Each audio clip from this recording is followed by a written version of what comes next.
Hello students, we are studying wave optics chapter. In that chapter, we are discussing the concept diffraction of light, and in today's session, we will study the resolving power of a telescope. We know that this telescope is used to observe distant objects which are very far from us, like the stars. These stars from the earth as considered as self-luminous point objects. As these stars are at very large distance, instead of taking their linear separation between them, angular separation between them is very important in this case. So here are the two sets shown by continuous lines and dotted lines. They incident on the objective AB of the telescope, and after coming from that objective on the eyepiece, images are formed at I and I dash.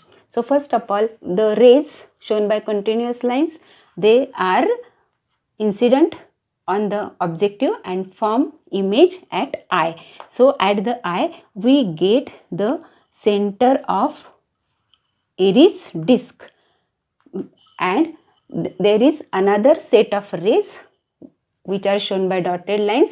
They makes angle theta with the principal axis, or we say theta is the angular separation between the 2 point objects. So when these dotted rays incident on the objective AB, they form their image at I dash, means at point I dash we get center of iris disc due to the another object. आता या ठिकाणी बघा, आपण telescope हे एकदम लांबचे objects बघण्यासाठी वापरतो, आणि जसं की स्टार्स, मग हे जे स्टार्स आहेत ते पृथ्वीवरून आपल्याला सेल्फ ल्युमिनस पॉईंट ऑब्जेक्ट्सच्या रूपात दिसत असतात.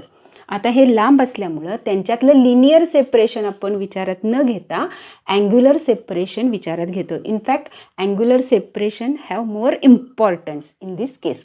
ठीक आहे. मग आत्ता इथं ए बी हा टेलिस्कोपचा ॲपर्चर आहे किंवा तो डायमीटर आहे ऑब्जेक्टिव्हचा. मग या ऑब्जेक्टिव्हवरती दोन ऑब्जेक्टकडून येणाऱ्या रेजचे इन्सिडेंट झालेले आहेत. हा कंटिन्युअस लाईननी दाखवलेला आहे, तो पहिल्या ऑब्जेक्टकडून आलेले रेज आहेत which are travelling parallel to the principal axis. आणि मग त्याच्यामुळं इथं जो आयपीस आहे तिथं आय या ठिकाणी इमेज तयार होते, म्हणजेच या ठिकाणी जो डिफ्रॅक्शन पॅटर्न तयार होतोय, तर आय या ठिकाणी तिथं एरिज डिस्कचा सेंटर तयार होतोय या ठिकाणी. आणि जो दुसरा सेट आहे जो डॉटेड लाईननी दाखवलेला आहे, तो ऑब्जेक्टिव्ह ए बीवर इन्सिडेंट झाल्यानंतर त्याची इमेज आय डॅश या ठिकाणी तयार होते, म्हणजेच आय डॅश या ठिकाणी आपल्याला डिफ्रॅक्शन पॅटर्न दिसतोय की ज्याचा सेंटर ऑफ एरिज डिस्क हा आय डॅश या ठिकाणी असणार आहे. आता हे जे थिटा अँग्युलर सेपरेशन आहे, हे मिनिमम अँग्युलर सेपरेशन अशा पद्धतीनं असेल की जर या आय या ठिकाणी जो पहिल्या ऑब्जेक्टच्या इमेजमध्ये सेंटर आहे पहिल्या एरिज डिस्कचा, त्या ठिकाणी दुसऱ्या ऑब्जेक्टनं जी तयार केलेली पहिली एरिज रिंग आहे ती कोइन्साइड झाली. ठीक आहे. मग इथं रॅलीज क्रायटेरिया सॅटिस्फाय होणार आहे.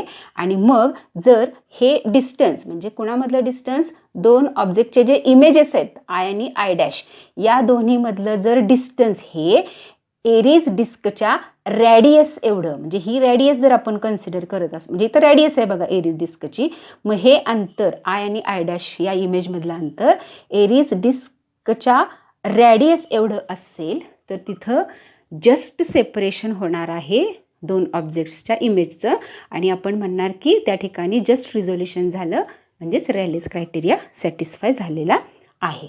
मग असं होण्यासाठी म्हणजेच आय डॅश या ठिकाणी हे जे रेज आलेले आहेत दुसऱ्या ऑब्जेक्टकडून ए आय डॅश आणि बी आय डॅश, तर त्या ठिकाणीचा म्हणजे हे जे रेज आहेत ते एक्स्ट्रीम रेज आहेत. आपण बघतो इथं एकदम कडेला पडलेत ऑब्जेक्टिव्हच्या. मग या एक्स्ट्रीम रेजमधला पाथ डिफरन्स किती आहे आय डॅश या ठिकाणी येऊन मिळताना, तर b i dash minus a i dash if it is equal to 1.22 lambda, म्हणजेच Airy's theory applied to Fraunhofer diffraction असेल तर हा path difference 1.22 lambda. Suppose this is equation number 1.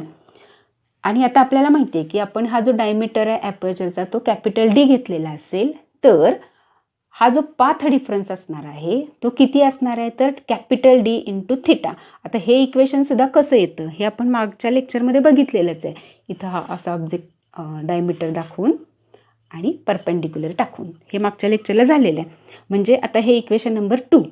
मग 1 आणि 2 कम्पेअर केलं तर d theta is equal to 1.22 lambda, म्हणजेच theta is equal to 1.22 lambda upon d. आता थिटा हे minimum angular separation between 2 objects आहे. So that we get just resolution, म्हणजेच याला आपण म्हणू शकतो limit of resolution. So resolving power is equal to reciprocal of limit of resolution, म्हणजेच the reciprocal of minimum angular separation between 2 objects so that their images R sed to be just resolved. This is the definition of resolving power of telescope. Now it is equal to capital D upon 1.22 lambda. This is equation number 3. If we observe this equation number 3, we can say that resolving power depend on the diameter of the aperture for a given wavelength of light. म्हणजेच काय, तर आपण diameter ॲपर्चरचा वाढवत गेलो तर रिझॉल्विंग पॉवरसुद्धा वाढत जाणार आहे. वाढवण्यासाठी जर डायमीटर वाढवत गेलो तर काय प्रॉब्लेम्स होतात इथं, तर साईज वाढत जातो.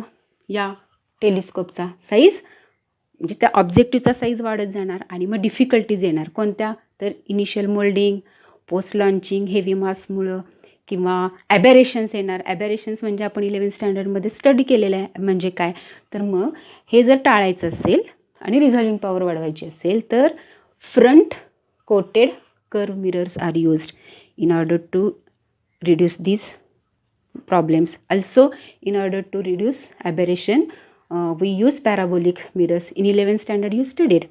ठीक आहे. आता याच्याही पेक्षा जर आपण डायमीटर लेन्सचा डायमीटर वाढवण्यापेक्षा वेगळं टेक्निक वापरलं तर काय होईल, GMRT म्हणजेच giant metre wave radio telescope, की जे नारायणगाव इथं आहे. तुम्हाला कदाचित माहिती पण असेल त्याबद्दल. तर radio waves has several kilometre wavelength and these problems are solved in that case. काय आहे GMRTमध्ये, तर नारायणगावच्या इथं जवळजवळ 30 डिशेस आहेत. प्रत्येक डिशचा डायमीटर हा 45 मीटर आहे आणि ह्या सगळ्या डिश ज्या स्प्रेड झालेल्या आहेत त्यांचा एरिया जो कव्हर केलेला आहे त्यांनी तो 25 किलोमीटरचा एरिया कव्हर केलेला आहे. आणि त्यामुळं मग आपल्याला रिझॉल्युशन किंवा रिझॉल्विंग पॉवर ही जास्त प्रमाणात आपण वाढवू शकतो बाय युजिंग GMRT. ठीक आहे. So in today's lecture we discussed about resolving power of a telescope. Thank you.